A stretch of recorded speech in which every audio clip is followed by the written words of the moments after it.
Agora eu quero que você preste atenção cuidadosamente o que eu vou falar. Para quem é a graça de Deus? Vou até beber um pouco d'água, que aqui agora vai começar a esquentar.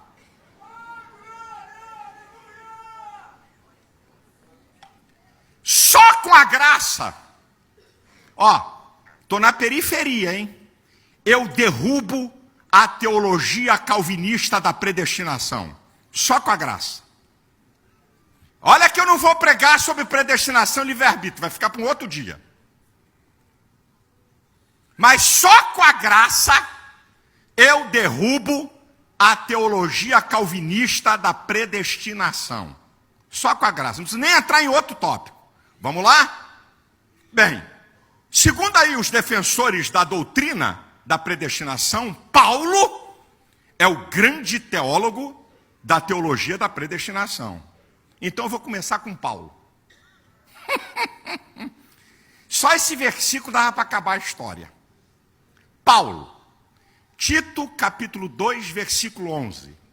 A graça de Deus se é manifestado, trazendo salvação a todos os homens. Acabou a predestinação.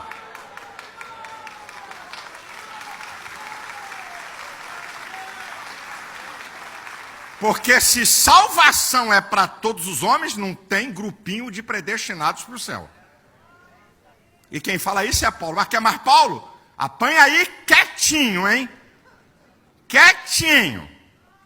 Quem está assistindo a mensagem, por redes sociais, por televisão, escute. Vamos para Paulo. Vamos para Paulo. Romanos 11, 32, é Paulo.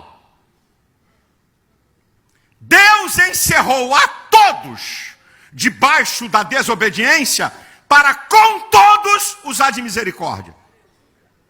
Como é que a graça é só para um grupinho de predestinados? Todos, todos, todos, todos.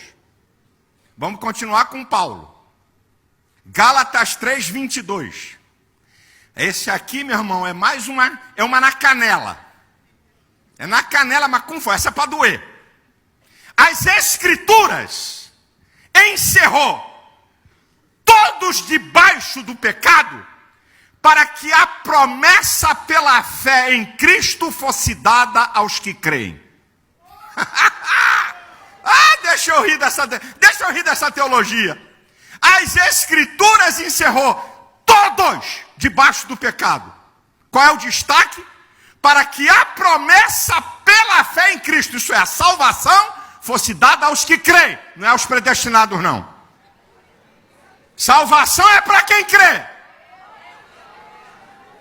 Agora vamos para Jesus. Depois que eu já derrubei com Paulo, que é o grande, daqui a pouco eu vou falar mais de Paulo. Ainda não acabou não, mas vamos parar aqui.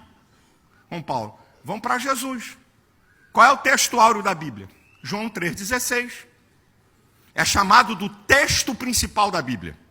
Porque Deus amou o mundo de tal maneira que deu o seu Filho unigênito para todo aquele sujeito indeterminado que crê, não pereça, mas tenha a vida eterna. Versículo 18. Quem nele crê, quem? Sujeito indeterminado. Não é condenado. Mas quem não crê, sujeito indeterminado, já está condenado. Onde é que tem predestinação aqui?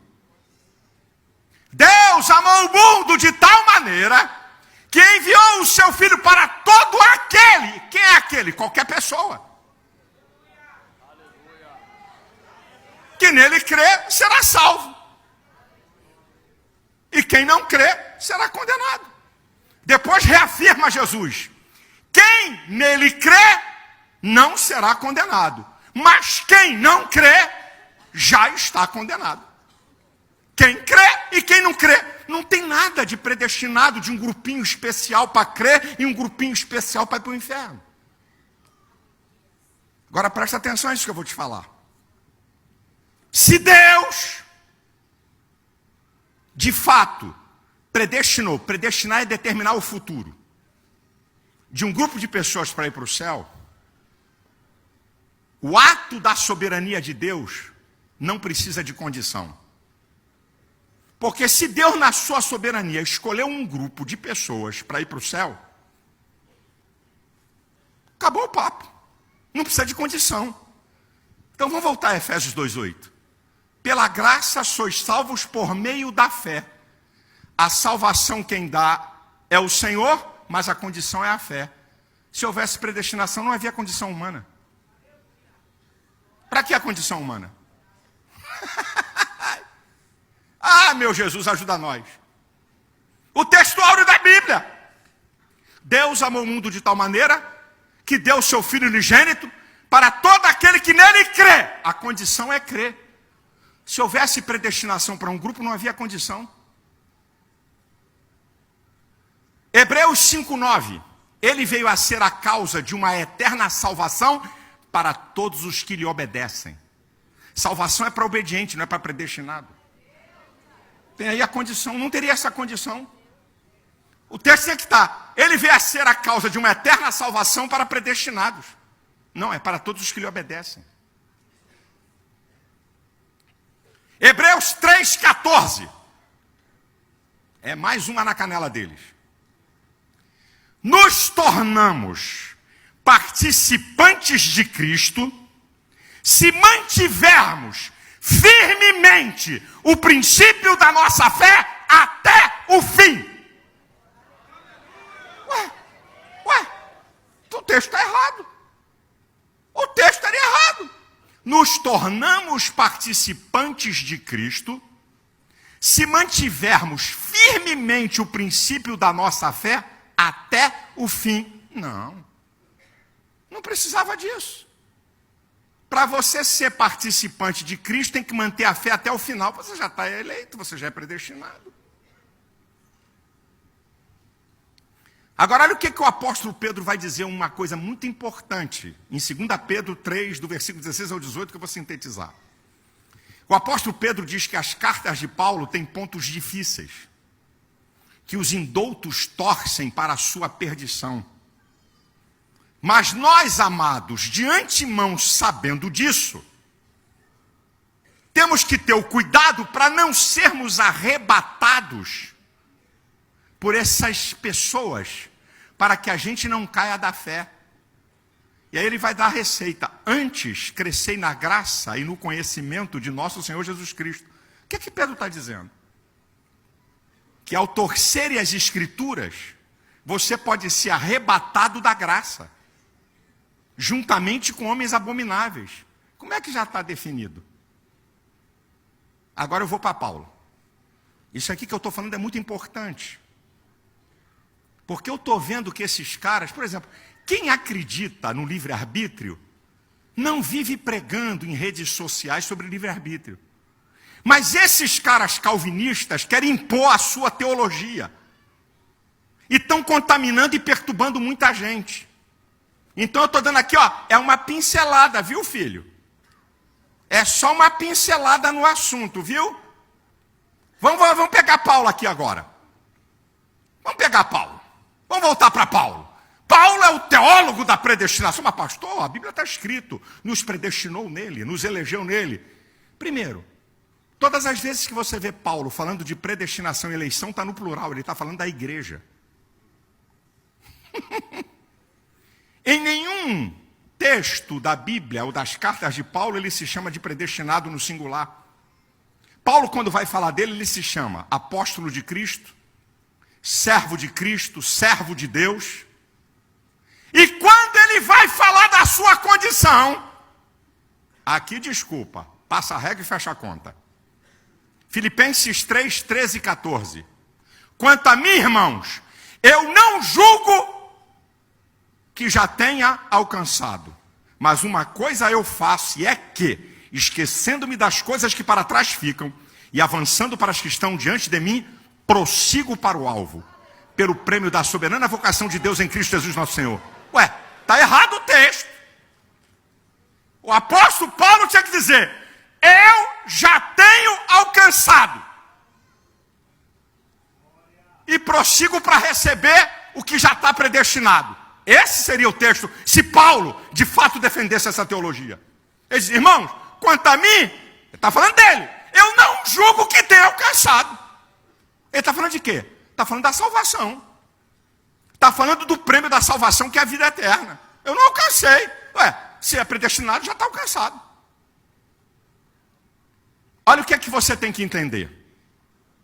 A Bíblia, quando fala de predestinação, predestinação é determinar o futuro. Deus determinou o futuro da igreja, céu. Deus determinou o futuro de pecadores, inferno. Mas quem decide se você quer ir para a igreja ou ver como pecador é você. Mas o futuro da igreja está decidido, ela vai para o céu. Com você ou sem você, a igreja vai para o céu. E se você abandonar Cristo e viver a vida de pecado, vai para o inferno. Último tópico. A soberania de Deus quanto à salvação. Jonas 2,9. Ao Senhor pertence a salvação. Salvação é de Deus. Obra exclusiva, absoluta, soberana, unilateral de Deus. É Deus quem salva e acabou. É Deus. Jonas 2,9. Agora nós vamos ver o que muitos pensam sobre a participação de Deus na salvação. O quanto Deus participa da salvação e o quanto Deus participa da condenação de alguém. O que é que os homens pensam? Presta atenção. Dizer que Deus Pai propôs a salvação de toda a raça humana, que o Filho de Deus morreu com a expressa intenção de salvar todos os homens, e que Deus, Espírito Santo, está agora esforçando-se por ganhar o mundo inteiro para Cristo, quando o que pode se observar facilmente é que a grande maioria dos nossos semelhantes está morrendo no pecado, seria o mesmo que dizer que Deus Pai está frustrado, Deus Filho está insatisfeito e Deus Espírito Santo foi derrotado. Lançar a culpa da condenação dos homens no diabo, como muitos fazem, não remove a dificuldade, porque se Satanás está anulando o propósito de Deus em salvar os homens, então Satanás é onipotente e Deus já não é mais o ser supremo. Então o diabo que é onipotente, porque o diabo que determina quem é salvo e quem não é, o diabo é que manda. Deus quer salvar, mas não pode, o diabo não deixa. Deus deixa eu salvar, o diabo não. Você acha que o Deus que eu acabei de pregar aqui pede bênção para Satanás? Sustentar que o plano original do Criador tem sido anulado pelo pecado é destronar a Deus. Sugerir que Deus foi tomado de surpresa no Éden e que agora ele procura solucionar uma calamidade imprevista é degradar o caráter do Altíssimo ao nível de um mortal finito e falível. Argumentar que o homem é quem determina o seu próprio destino e portanto tem o poder de paralisar o seu Criador é despojar Deus dos seus atributos de onipotência, é chutar Deus do trono e dizer: é eu que mando. Deus salva quem Ele quer, como Ele quer, na hora que Ele quer, e Ele não salva todo mundo. Isso é soberania. Soberania total. Vamos ver a soberania de Deus em Deus Pai. Soberania de Deus em Deus Pai na salvação. Tinha soberania de Deus no Deus Filho, mas eu ia ficar aqui 5 dias. Vamos ver um pouco da soberania de Deus na salvação em Deus Pai. Presta atenção. Antes da fundação do mundo, Deus fez uma escolha, uma seleção. Antes de criar o universo, Ele estava lá em perfeita harmonia com a Trindade, lá na eternidade, onde não existia nada, só existia Pai, Filho e Espírito, e os três em conselho ali escolhem, antes que o universo fosse criado, quem Ele iria salvar. Antes da fundação do mundo, Deus fez uma escolha, uma seleção, uma eleição. Diante do seu olhar onisciente estava toda a raça de Adão, e dela Ele selecionou um povo. Como esse povo se tornou? Predestinados à adoção de filhos, predestinados a ser conforme a imagem do seu filho, e predestinados à posse da vida eterna. O que é predestino? Deus decidiu o destino dos salvos antes que os salvos nascessem. Os adotou como filhos antes da fundação do mundo. Os escolheu para serem conformes Cristo antes da fundação do mundo. E os escolheu para herdar a vida eterna antes da fundação do mundo. Vamos ver isso claramente, limpamente, cristalinamente, limpidamente, em Atos 13:48. Escute, não abra, só anote. Atos 13:48. E creram depois do sermão que foi pregado,